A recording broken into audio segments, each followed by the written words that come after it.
October 29, 2025 బుధవారం. So ప్రస్తుతానికి మన మదనపల్లికి సంబంధించి స్టాక్ ఎంత మాత్రం వచ్చింది, ఏమి ఎలా అనేది మీకు ఈ వీడియోలో తెలియజేస్తాను.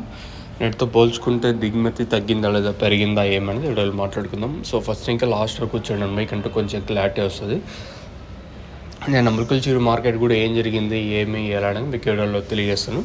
సో మొంతా తుఫాన్ అనేది పెద్దగా మన అన్నమయ్య జిల్లా అంత భారీగా ఎఫెక్ట్ లేదు, కానీ రిమైనింగ్ ఏరియాల్లో మాత్రం కొంచెం భారీగా ఎఫెక్ట్ చూపిస్తుంది. అయితే కోనసీమ జిల్లాలు ఉన్నాయి కదా, కోనసీమ జిల్లా తర్వాత తూర్పు, ఈస్ట్, వెస్ట్ గోదావరి జిల్లాలో, అలాగే కాకినాడ, ఈ నెల్లూరు, ఈ జిల్లాలపై కొంచెం భారీగా ప్రభావం అయితే చూపుతుందండి. ఆల్రెడీ జరగాల్సిన డ్యామేజ్ అంతా ఆ జిల్లాలో ఆల్రెడీ జరిగిపోయింది, ఇంకా జరుగుతూ ఉంది. ఇంక ఈరోజు ఏదో తీరం దాటుతుందైతే సమాచారం.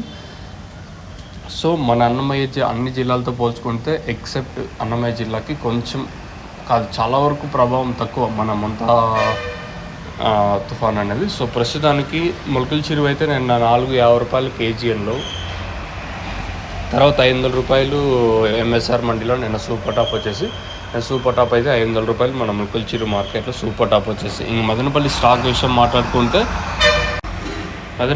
విషయం మాట్లాడుకుంటే మనం ముందుగా ఈ పక్క ఏదైతే టీవీఎస్ అలాగే కేజీఎన్ మండీ లైన్లో మాట్లాడుకుంటే దిగుమతి పెద్దగా మార్పు అయితే లేదు. ప్రస్తుతానికైతే ఇంచుమించు నేట్లాగా ఉంది, కాకపోతే ఒక 5% తక్కువగానే అనిపిస్తుంది స్టాక్ వచ్చేసి ప్రస్తుతానికి. ఈ 5% కూడా తర్వాత వస్తుంది, అది వేరే మ్యాటర్. సో ప్రస్తుతానికైతే మన మదనపల్లి మార్కెట్ సంబంధించి దిగుమతి అయితే సేమ్ టు సేమ్ నేట్లాగే ఉంది. ఈ పక్క మండీలో కొంచెం మండీటికి వచ్చిన, ఆ పక్క మదీనా మండీ లైన్లో ఒక్కొక్క 5% తగ్గింది దిగుమతి వచ్చేసి.